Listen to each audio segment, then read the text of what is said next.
नमस्कार, मेरा नाम है राजा मिश्रा और आप देख रहे हो जर्नलिस्ट राजा यूट्यूब न्यूज़ चैनल। तो आज कुछ धमाकेदार हेडलाइंस लाया हूं जो मैं आपके सामने पेश कर देता हूं, लेकिन उससे पहले एक रिक्वेस्ट है। अगर वीडियो पसंद आए तो कमेंट भी ज़रूर करिएगा और वीडियो को लाइक करिएगा और अपने दोस्तों में और रिश्तेदारों में शेयर भी करिएगा।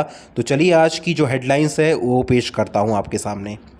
प्रधानमंत्री नरेंद्र मोदी आज उड़ीसा के दौरे पर हैं। जी हां, उड़ीसा के पुरी से भारतीय जनता पार्टी के उम्मीदवार सांबित पात्रा के समर्थन में वह वोट मांग रहे हैं। वहां पर रैली भी कर रहे हैं प्रधानमंत्री मोदी।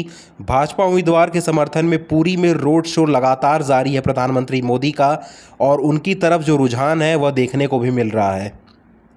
देश के कई हिस्सों में आज 5वें चरण का मतदान शुरू हो चुका है। जी हां, इसी कड़ी में उत्तर प्रदेश के भी कुछ वीवीआईपी सीट हैं जिसमें लखनऊ, बाराबंकी और बहुत सी सीटें हैं।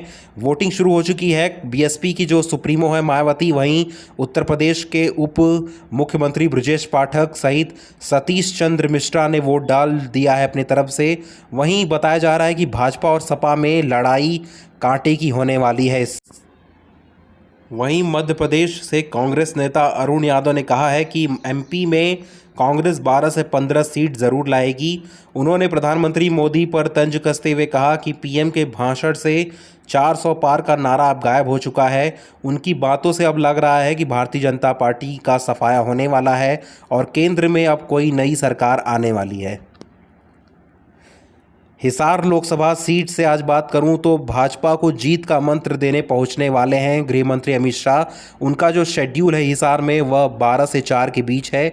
सुरक्षा में 1500 पुलिसकर्मी भी तैनात कर दिए गए हैं। आपको बता दूं कि हिसार से भारतीय जनता पार्टी के उम्मीदवार रणजीत सिंह के समर्थन में अमित शाह आज रैली करेंगे।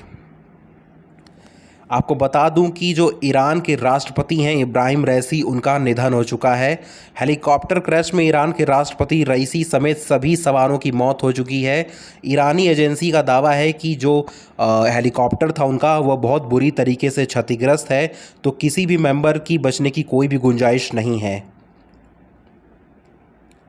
वहीं आज ताइवान में लाई चिंग ते ने ली ताइवान के नए राष्ट्रपति पद की शपथ। उन्होंने शपथ लेने के बाद कहा कि राष्ट्र की सुरक्षा पर जोर दूंगा मैं, और जो पश्चिमी देश हैं उनसे भी अपने जो संबंध है और भी बेहतर करने की कोशिश करूंगा, और चीन की धमकियों से भी निपटने की और भी रणनीति मैं तैयार करूंगा। लोकसभा चुनाव की बात करें तो राहुल गांधी ने अभी एक बयान दिया है कि देश में बदलाव की आंधी चल पड़ी है। मतदान के बीच राहुल गांधी ने किया भारतीय जनता पार्टी को हराने का दावा। उन्होंने कहा कि जो देश के युवा हैं, महिलाएं हैं, गरीब हैं, वह बदलाव की आंधी चाहती है, और जितने भी चरण हो चुके हैं उसमें भारतीय जनता पार्टी ख़त्म हो चुकी है। अब इंडिया गठबंधन आने वाली है। ईरान की बात करें तो ईरान के राष्ट्रपति रईसी के निधन पर प्रधानमंत्री मोदी ने भी दुख जताया है।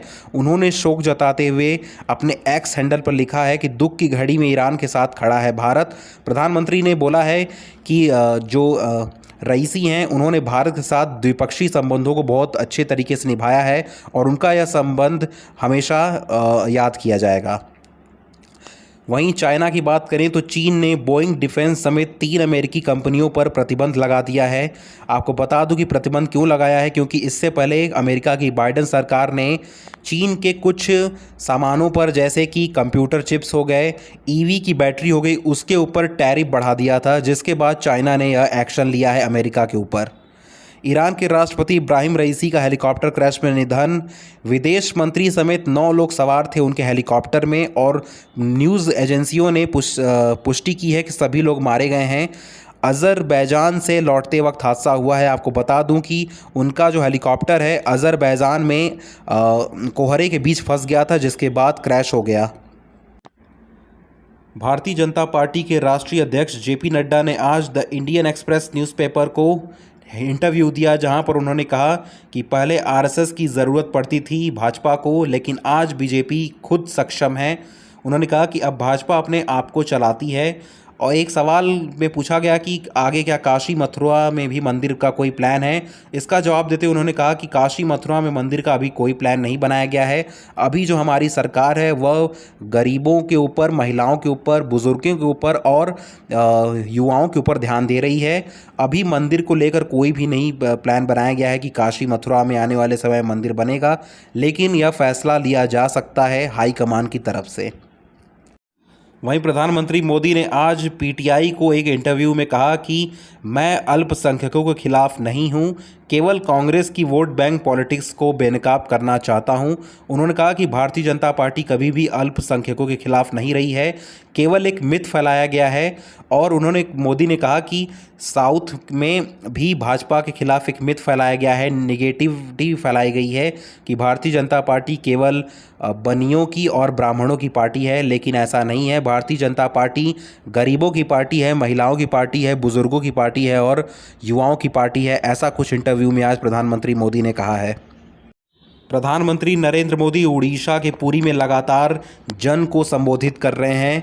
उन्होंने संबोधन में अपने कहा कि बीजेडी की सरकार में जगन्नाथ मंदिर भी सुरक्षित नहीं है। जंगल ज़मीन होने के बावजूद यहाँ बदहाली सबसे ज़्यादा है। उन्होंने कहा कि अब डबल इंजन की सरकार आने वाली है इस लोकसभा चुनाव के बाद, तब यहाँ की जो बदहाली है वह बदलने वाली है, क्योंकि जब कमल खिलता है तब लोगों का जो मन है, लोगों का जो अस्तित्व है वो भी खिलता है, लोग खुश होते हैं। उन्होंने कहा कि 25 साल बीजेडी की सरकार थी लेकिन यहाँ पर कुछ भी नहीं हुआ है, अब भाजपा करेगी सब कुछ।